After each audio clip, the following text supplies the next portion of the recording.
Bismillahirrahmanirrahim. Assalamualaikum warahmatullahi wabarakatuh. Alhamdulillahi rabbil alamin. Wassalatu wassalamu ala ashrafil anbiya'i wal mursalin wa ala alihi wa sahbihi wa man tabi'ahum bi ihsanin ila yaumiddin. Asyhadu an la ilaha illallah wahdahu la syarika lah wa asyhadu anna Muhammadan abduhu wa rasuluh. Ya ayyuhalladzina amanu taqullaha haqqa tuqatih wa la tamutunna illa wa antum muslimun, amma ba'd.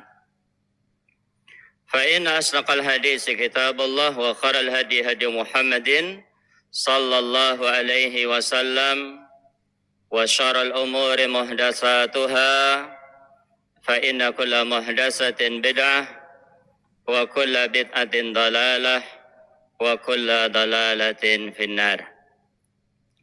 Ma'asyiral muslimin rahimani wa rahimakumullah. Jamaah yang hadir di Masjid Utsman bin Affan radhiyallahu anhu, Komplek Pasar Segamas Purbalingga, dan juga para pemirsa Utsman TV dimanapun Anda berada, rahimani wa rahimakumullah. Syukur alhamdulillah, kita panjatkan kehadirat Allah subhanahu wa ta'ala. Pada kesempatan malam hari ini kita bisa kembali berjumpa, duduk sejenak di majelis ilmu Raudhatun min Riyadil Jannah. Barang siapa yang keluar dari rumahnya untuk menuntut ilmu agama, maka dia dicatat sebagai orang yang sedang berjihad di jalan Allah subhanahu wa ta'ala sampai dia kembali ke rumahnya. Salawat dan salam semoga senantiasa terlimpahkan kepada Nabi akhir zaman, Nabi besar Muhammad sallallahu alaihi wasallam, kepada keluarganya, sahabatnya, dan seluruh pengikutnya yang setia hingga akhir zaman nanti. Kaum muslimin dan muslimat, bapak dan ibu, saudara dan saudariku yang dimuliakan oleh Allah subhanahu wa ta'ala, malam hari ini kita melanjutkan tentang syarat sah salat yang keempat, yaitu menghadap kiblat. Ya, menghadap kiblat. Syarat sah salat ada berapa? Ada 6. Yang pertama, suci badan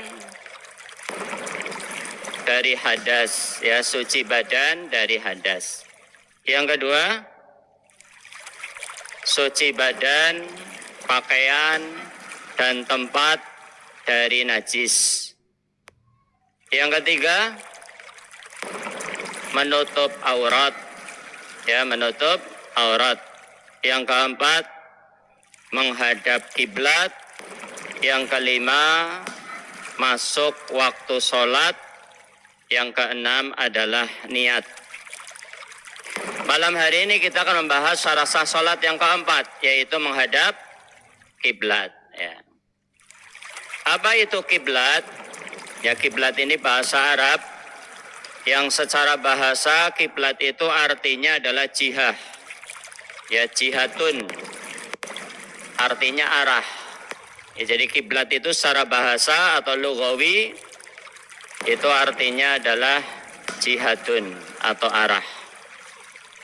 Adapun secara istilah syar'i, kiblat itu artinya adalah menghadap Ka'bah musyarrafah. Musyarrafah artinya apa? Yang dimuliakan. Ada di mana Ka'bah itu? Ada di kota Mekah.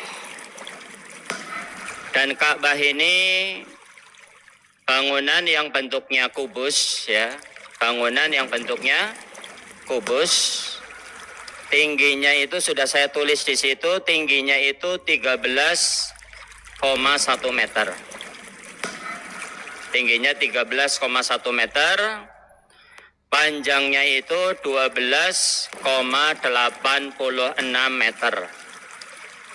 Tingginya 13. Kalau bangunan ini berapa ini? puluhan mungkin ya, berarti mungkin sampai apa namanya tuh? Sampai kubah mungkin ya. Ya, tingginya itu 13,1 meter Ka'bah, panjangnya 12,86 meter atau hampir 13 meter. Sedangkan lebarnya itu 11,03 meter. Ya, 11,03 meter. Itu dimensi Ka'bah.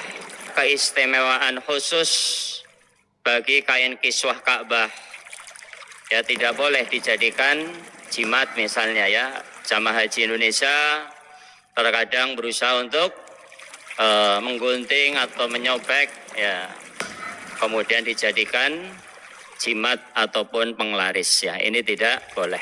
Ya, dia sama seperti kain yang lain. Ya, itu tentang kiblat secara bahasa dan juga secara istilah. Kemudian tentang menghadap kiblat itu ada dua keadaan, ada dua kondisi.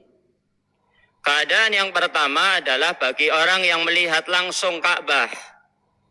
Ya, orang yang bisa melihat secara langsung Ka'bah itu ada di depannya. Ini orang-orang yang ada di Masjidil Haram. Ya. Orang-orang yang ada di Masjidil Haram bisa langsung melihat Ka'bah. Maka dalam kondisi seperti ini wajib bagi orang tersebut untuk menghadap ke zat Ka'bah, ke fisik Ka'bah. Ya. Dia wajib. Kalau orang ini melihat secara langsung. Ini kondisi yang pertama. Kondisi yang kedua adalah orang yang tidak bisa melihat fisik Ka'bah secara langsung, seperti orang-orang yang jauh. Ya, orang-orang yang jauh seperti kita di Indonesia kan nggak bisa lihat ya di luar kota Mekah atau mungkin juga di luar Masjidil Haram, nggak bisa lihat Ka'bah secara langsung. Maka dalam hal ini ada dua pendapat ulama. Pendapat yang pertama mengatakan tetap wajib harus menghadap ke zat Ka'bah, fisik Ka'bah, seperti orang yang melihat langsung. Tapi wallahu a'lam ini adalah pendapat yang lemah. Karena ini sulit ya. Dan ini merepotkan. Dan nanti kita akan bahas kenapa pendapat yang lebih kuat adalah pendapat yang kedua. Bagi orang yang tidak melihat Ka'bah secara langsung, pendapat yang kedua adalah dia cukup menghadap ke arah Ka'bah saja. Ke arah Ka'bah. Misalnya penduduk Indonesia, kota Mekah itu ada di sebelah barat. Ya, kalau kita berarti menghadap ke barat, yang penting menghadap ke barat itu sudah sah sholatnya. Karena yang diminta adalah menghadap ke arah Ka'bah, bukan ke Ka'bahnya, bukan ke zat Ka'bahnya. Kalau mau tepat, itu menghadap ke arah barat, geser ke sebelah kanan 25 derajat. Jadi kalau mau lebih tepat, kita penduduk Indonesia ini menghadap ke arah Ka'bah, itu adalah menghadap ke arah barat, miring sedikit ke sebelah kanan, agak serong sedikit ya ke kanan, berarti ke arah barat, barat laut ya. Itu 25 derajat serongnya. Itu kalau mau tepat. Ya. Tapi yang dituntut bagi kita yang jauh, yang tidak melihat Ka'bah secara langsung, tidak harus menghadap ke zat Ka'bah secara langsung. Yang penting menghadap ke arahnya. Dan nanti kita akan sebutkan dalil-dalilnya. Ya. Kemudian selanjutnya dalil wajibnya menghadap kiblat ketika sholat. Yang pertama adalah firman Allah Subhanahu wa taala dalam surat Al-Baqarah ayat 144. Allah Subhanahu wa taala berfirman, "Qad nara taqalluba wajhika fis sama, falanuwalliyannaka qiblatan tardaha." Sungguh kami telah melihat wajahmu itu sering menengadah ke langit, maka akan kami palingkan wajahmu ke arah kiblat yang engkau sukai. Fawalli wajhaka syatral masjidil haram, maka hadapkanlah atau palingkanlah wajahmu ke arah Masjidil Haram. Wa haitsu ma kuntum fawallu wujuhakum syatrah. Dan di mana saja kamu berada, palingkanlah wajahmu ke arahnya. Maksudnya ke arah Masjidil Haram. Ayat ini turun ya ketika Rasulullah Shallallahu Alaihi Wasallam itu di mana beliau itu awal-awal hijrah, kaum muslimin hijrah ke kota Madinah. Selama 6 bulan itu sholatnya menghadap Baitul Maqdis yang ada di Palestina, di Syam. Dan Syam atau Baitul Maqdis itu di sebelah utara kota Madinah. Jadi sholatnya menghadap ke arah utara. Ya, penduduk Madinah ketika Rasulullah dan kaum muslimin awal-awal hijrah, itu selama 6 bulan itu ngadepnya ke arah utara sholatnya. Ke arah Baitul Maqdis yang ada di Palestina. Dan Rasulullah Shallallahu Alaihi Wasallam itu sering ya berdoa kepada Allah Subhanahu Wa Taala supaya arah kiblatnya itu dirubah. Karena orang Yahudi juga kiblatnya ke arah Baitul Maqdis ya.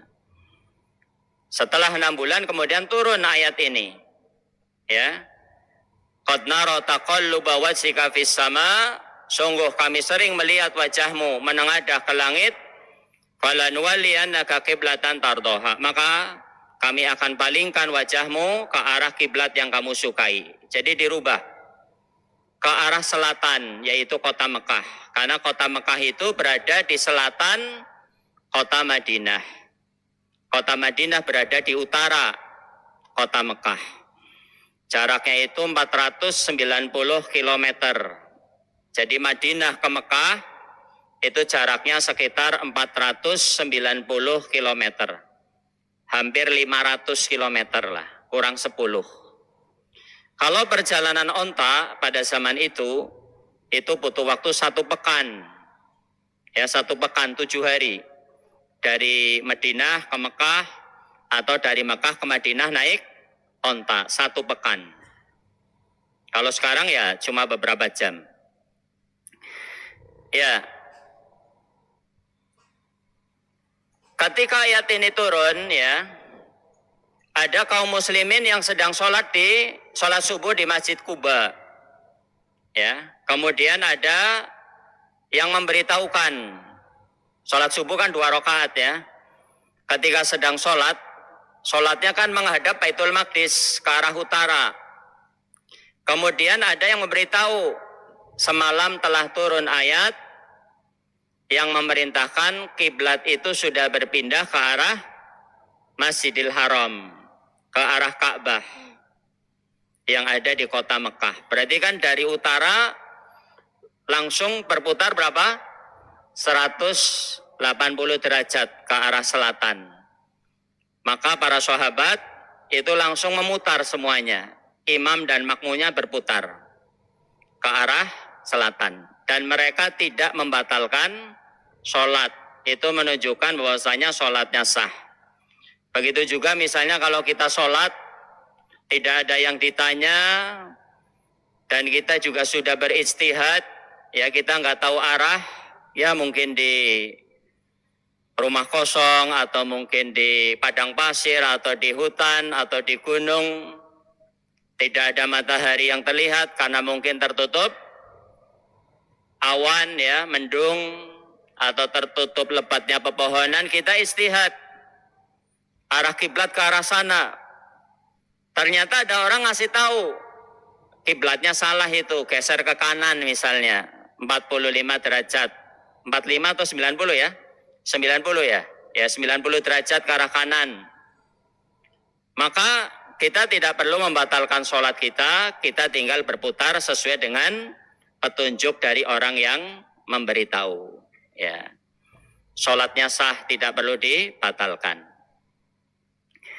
Ya, itu dalil tentang wajibnya menghadap kiblat. Dan ayat ini juga menjadi dalil bahwasanya orang yang jauh dari Ka'bah, tidak melihat Ka'bah, itu tidak perlu menghadap tepat ke fisik Ka'bah. Itu tidak perlu. Karena Allah Subhanahu wa taala berfirman, "Fawalli wajhaka syatral masjidil haram." Ada syatro. Syatro itu artinya nahwa atau tilqa'a atau tujaha. Artinya arah. Maka hadapkanlah wajahmu ke arah Masjidil Haram. Bagi penduduk Madinah adalah sebelah mana? Selatan. Kalau kita arah Masjidil Haram adalah sebelah barat. Jadi seandainya tidak miring ke sebelah kanan 25 derajat, sholatnya tetap sah. Ya, sholatnya tetap sah. Selama kita terhitung menghadap barat, ya, atau bahkan mungkin agak serong ke kiri sedikit, selama itu disebut menghadap barat, maka hukum sholatnya adalah sah. Kecuali kalau menghadapnya fatal, sholat menghadap ke utara, itu sudah nggak barat lagi. Atau sholat menghadap selatan, atau bahkan timur, itu sholatnya tidak sah. Tapi selama menghadap ke arah barat, ya, miring sedikit atau tidak miring, ya lurus ke arah barat bagi kita, atau agak ke kiri sedikit, walaupun itu juga semakin jauh berarti, maka selama itu terhitung arah barat, sholatnya tetap sah. Jadi di antara dalil yang mendukung kita tidak perlu tepat ke fisik Ka'bah bagi yang jauh, yang tidak melihat, ini adalah bunyi ayat syatrul masjidil haram, arah Masjidil Haram. Allah Subhanahu wa taala tidak berfirman fawalli wajhaka al-masjidal haram. Ada kata syatro di situ. Allah tidak berfirman maka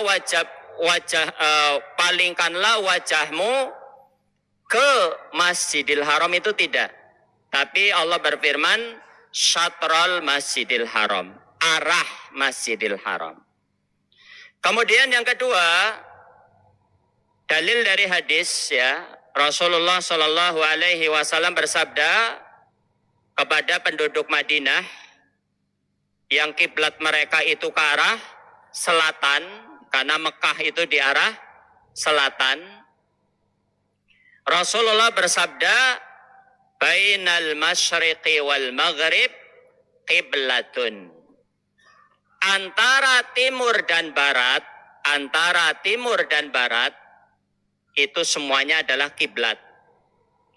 Karena penduduk Madinah itu menghadap ke selatan. Selama dia terhitung menghadap selatan, antara timur dan barat, maka dia sudah dianggap menghadap kiblat. Dan tidak mungkin juga Rasulullah ini membebani para sahabat yang di situ ada Arab Badui, ada ibu-ibu, ada anak-anak. Harus tepat ke fisik Ka'bah. Itu sulit. Madinah ke Mekah jaraknya 490 km. Itu sulit untuk bisa apa? Tepat ke fisik Ka'bah. Dan dimensi Ka'bah kan cuma berapa tadi panjangnya? Hampir 13 meter, lebarnya 11 meter. Itu terhitung kecil. Apalagi kalau softnya panjang, misalnya sholat Idul Fitri. Softnya panjang, sholat Idul Fitri. Bisa 1 kilometer misalnya satu soft itu. Ya, misalnya 1 kilometer. Lah Ka'bah yang di depan dimensinya cuma berapa? 12,86 kali 11 meter. Lah ini 1 kilometer softnya mesti ada yang bisa pas, ya mungkin di tengah atau di samping kiri atau di samping kanan. Tapi kan mesti ada yang tidak pas, karena ini lebih panjang, 1 kilometer softnya. Masa semuanya miring-miring kan nggak mungkin. Semuanya mesti apa? Lurus, ya. Itu secara akal yang lebih kuat adalah bagi orang yang tidak melihat Ka'bah secara langsung, maka dia cukup menghadap ke arah Ka'bah saja, tidak mesti harus zat Ka'bah. Kemudian juga ketika para sahabat itu menaklukkan negeri-negeri kafir, ya, ketika menaklukkan negeri-negeri kafir, sahabat itu bangun masjid, mereka itu tidak membebani diri mereka dengan apa, harus kalibrasi, harus dipas-paskan betul, tepat ke zat Ka'bah, itu tidak. Yang penting apa, misalnya ke arah selatan ya sudah, bangun masjidnya ke arah selatan. Menghadap ke arah barat ya sudah, yang penting masjidnya menghadap ke arah barat. Ya, itu apa namanya, para sahabat dahulu tidak bersusah payah untuk kalibrasi, misalnya mencari tepat betul, itu enggak.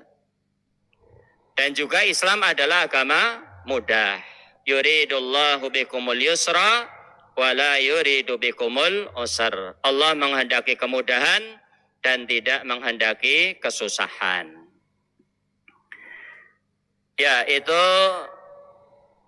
pembahasan tentang menghadap kiblat ketika sholat. Ya, hukumnya wajib dan dia syarat sah sholat. Kalau orang sholat tidak menghadap kiblat, maka hukum sholatnya adalah tidak sah. Wallahu ta'ala a'lam. Ya, waktu yang tersisa kita gunakan untuk tanya jawab. Ya, silakan. Ya. Waalaikumsalam warahmatullahi wabarakatuh.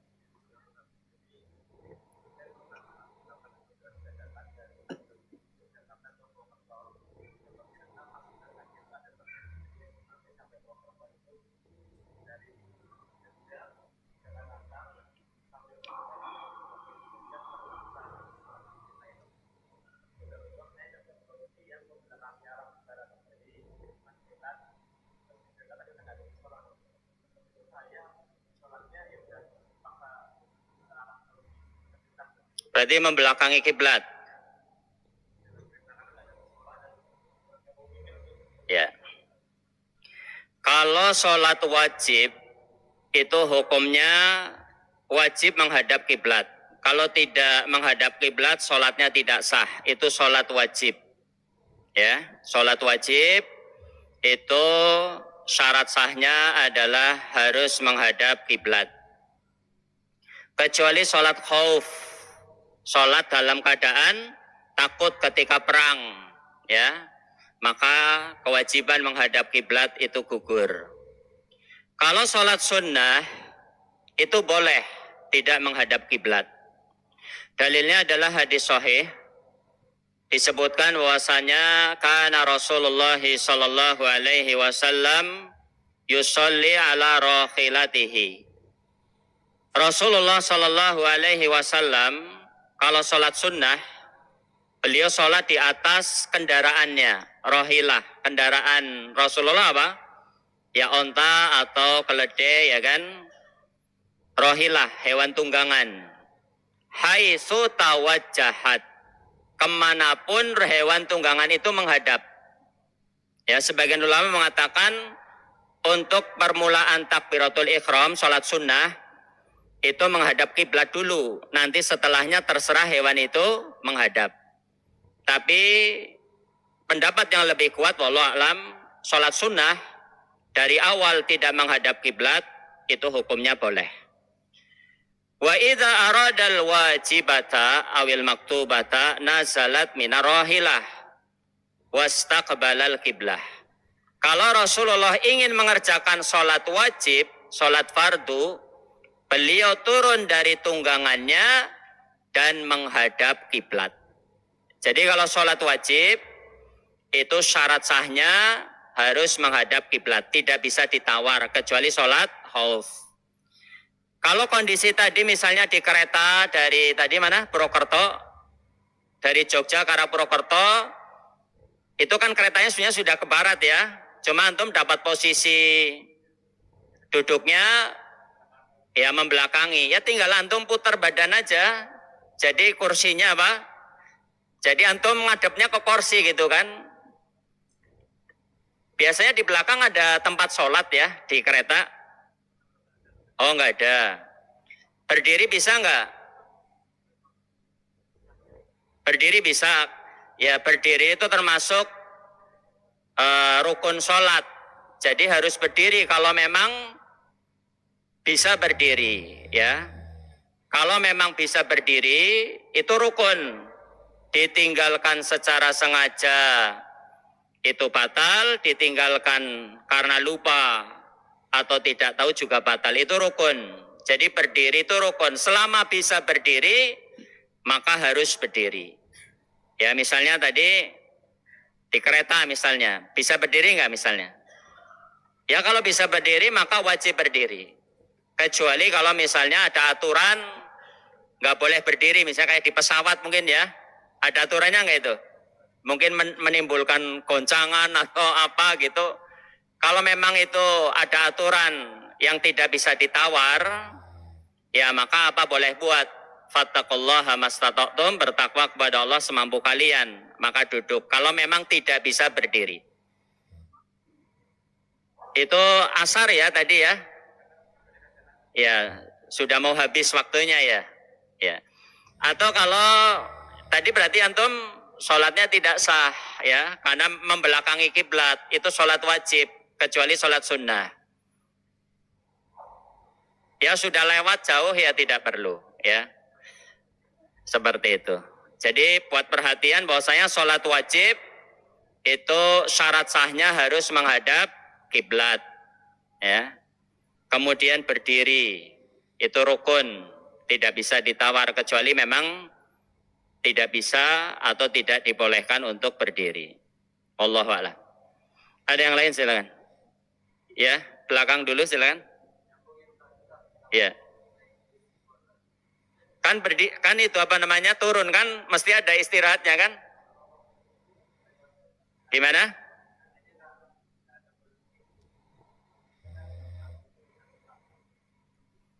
Ya.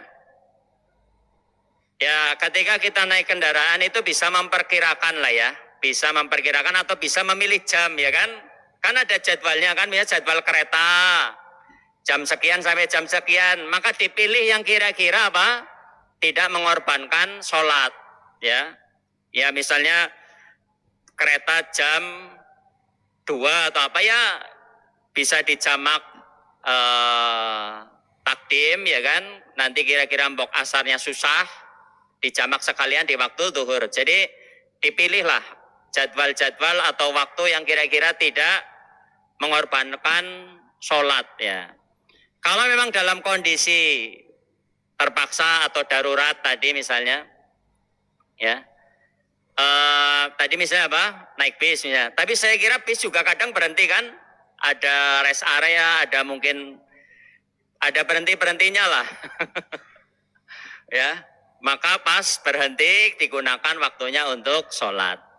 Kalau memang tidak bisa, kondisinya darurat, takut waktunya apa?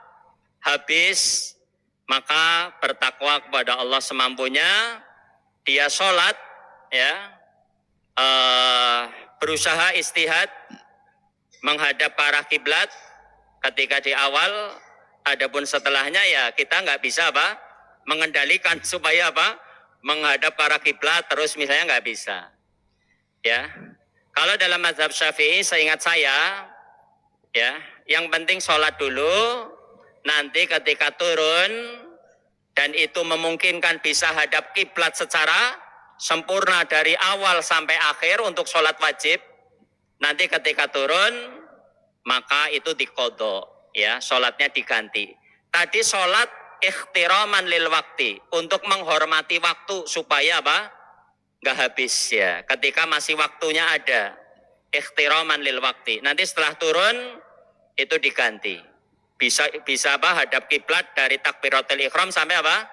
Sampai salam. Ya, seperti itu. Wallahu a'lam. Tapi intinya ketika safar ya cari jadwal-jadwal yang pas lah. Ketika sholat itu tidak dikorbankan. Ada yang lain silakan. Tadi depannya silakan. Waalaikumsalam warahmatullahi wabarakatuh.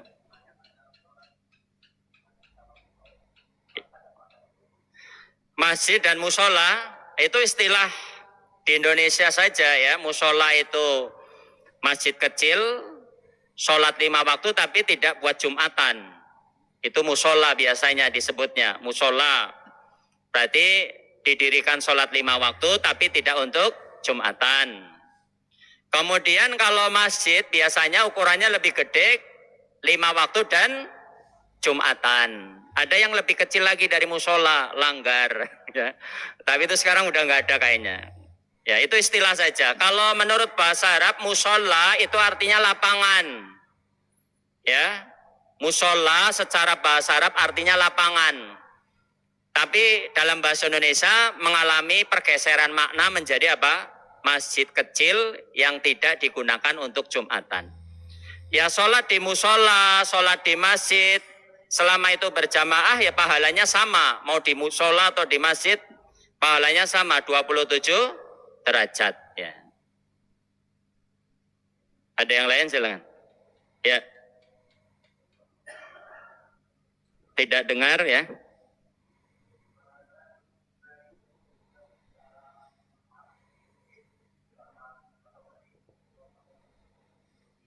Ya, batasan safar kita itu sampai berapa hari ya untuk nanti mengqashar sholat ya kan, termasuk juga mungkin apa menjamak sholat ya, karena musafir itu berlaku hukum qashar sekaligus jamak.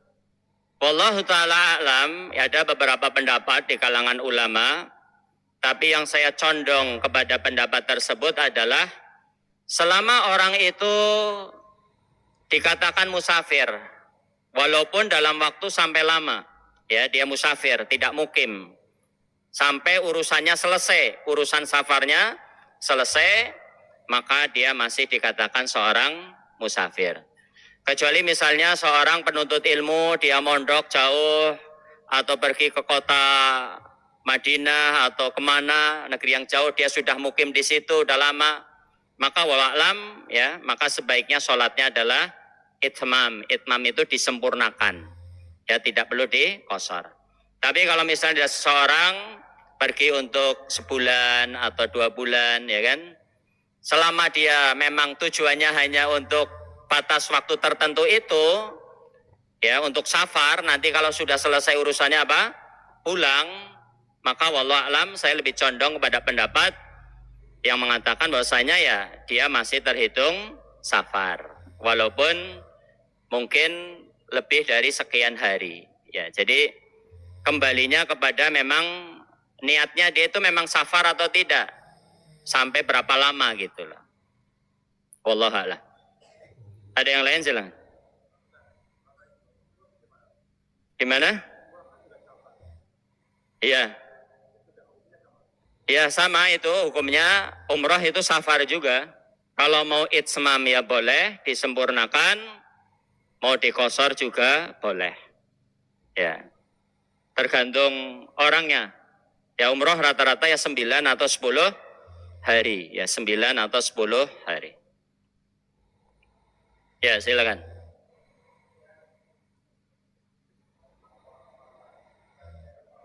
Kurang jelas Pak.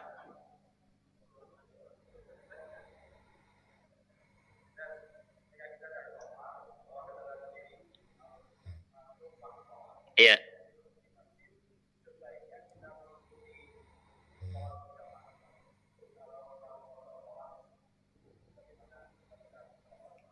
Berarti kalau mengqashar sholat sendirian atau jamaah?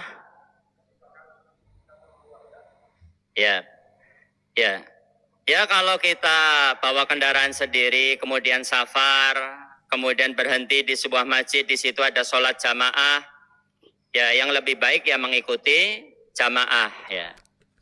Atau kalau seandainya dia mau mengqashar sholat, ya mengqashar sholat, imamnya misalnya sholatnya berapa? Kan yang qashar itu kan zuhur, asar, isya, yang 4 rakaat.